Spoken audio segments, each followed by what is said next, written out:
வணக்கம், welcome to Chitra Murali's kitchen. இன்றைக்கி என்ன பார்க்க போகிறோம்னா, முருங்கைக்காயும் சின்ன வெங்காயம் போட்டு அரைச்சி விட்டு ஒரு சாம்பார் ஒன்று பண்ண போகிறோம். அதுக்கப்புறம் சேப்பங்கிழங்கு காரக்கறி, இதுதான் நம்ம இன்றைக்கி பார்க்க போகிறோம். நான் ஃபஸ்ட்டு இந்த கற்சட்டியில் முருங்கைக்காய் கொஞ்சம் மஞ்சள் பொடி போட்டு வேக வச்சுருக்கேன். பாருங்கள், வெந்துன்னு.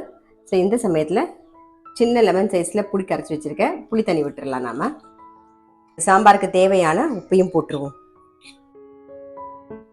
இந்த பக்கம் புளி தண்ணி நல்லா கொதிக்கட்டும், அதோட பச்சை வாசனை போக நல்லா கொதிக்கணும். அதுக்குள்ளே சாம்பாருக்கு வறுத்துக்க வேண்டியது என்னென்னு பார்த்துடலாம். ஒரு சின்ன பீஸ் பெருங்காயம், 1 டீஸ்பூன் கடலைப்பருப்பு, 2 டீஸ்பூன் தனியா, காரத்துக்கு ஒரு 4 வரமிளகா, தேங்காய் நல்லா ஒரு 2 டேபிள் ஸ்பூனுக்கு. நல்லா வறுபட்டுருது, ஆஃப் பண்ணிடலாம். தேங்காய் ரொம்ப வறுபடணும்னு அவசியம் இல்லை. தேங்காயோட ஈரப்பதம் போனால் போதும். அதே மாதிரி கொப்பரை தேங்காய் இருந்தால் நீங்கள் கொப்பரை தேங்காய் கூட யூஸ் பண்ணிக்கலாம். இது கொஞ்சம் ஆறணுன்னே நம்ம அரைச்சி எடுத்துக்கலாம்.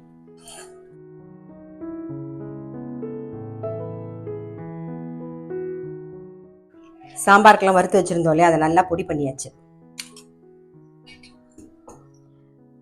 இந்த பக்கம் புளி தண்ணி நல்லா கொதிச்சிருது. நீங்கள் தண்ணி விட்டு அரைச்சி பேஸ்ட்டாக போடும்போது அது வேறு மாதிரி டேஸ்ட்டாக இருக்கும். இந்த மாதிரி பொடியாக போடும்போது வேறு டேஸ்ட் இருக்கும்.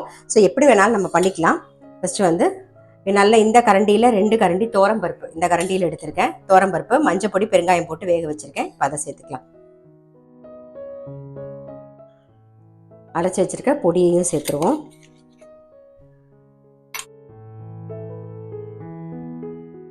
கொஞ்சம் தண்ணி விட்டுக்கலாம். இப்போ இந்த பக்கம் நல்லா கொதிக்கட்டும். கொஞ்சமாக வெல்லம் சேர்த்துக்கலாம்.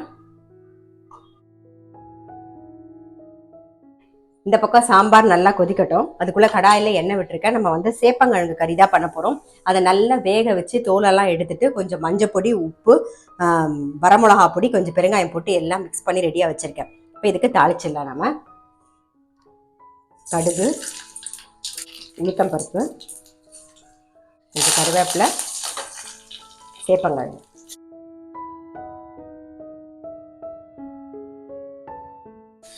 நல்லா மிக்ஸ் பண்ணிவிட்டு பரத்தி விட்டுருங்க. அப்படியே ரோஸ்ட் ஆகட்டும்.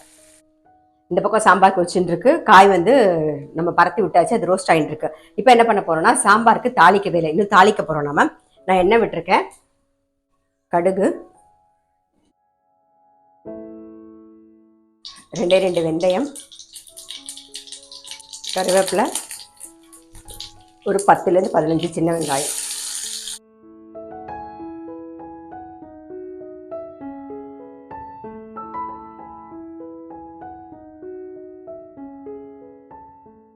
வெங்காயம் நல்லா வதங்கிடுது.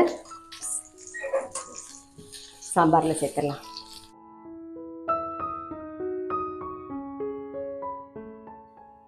இப்போ நம்ம வதக்கின வெங்காயமும் சேர்த்து நல்லா ஒரு கொதி வந்துடுது. ஆஃப் பண்ணிவிடுவோம். நம்மளுடைய அரைச்சி விட்ட சாம்பார் ரெடி. அது தொட்டுக்கிறதுக்கு சேப்பங்கிழங்கு கறி அதுவும் ரெடி ஆகிடுது.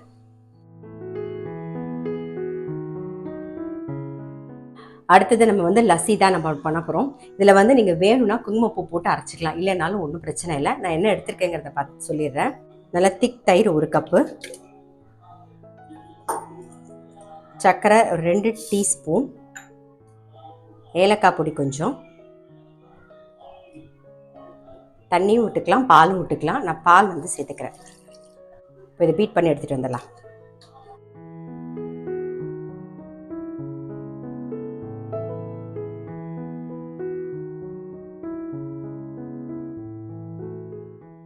நம்மளுடைய லஸ்ஸியும் ரெடி.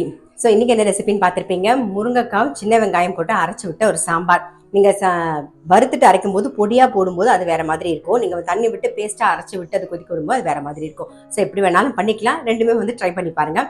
அது தொட்டுக்கிறதுக்கு சேப்பங்கிழங்கு கறி, அவ்வளோதான். ரொம்ப சிம்பிள் சமையல் தான். கண்டிப்பாக நீங்களும் உங்கள் வீட்டில் ட்ரை பண்ணுங்கள். நான் அடுத்த வீடியோவில் சந்திக்கிறேன்.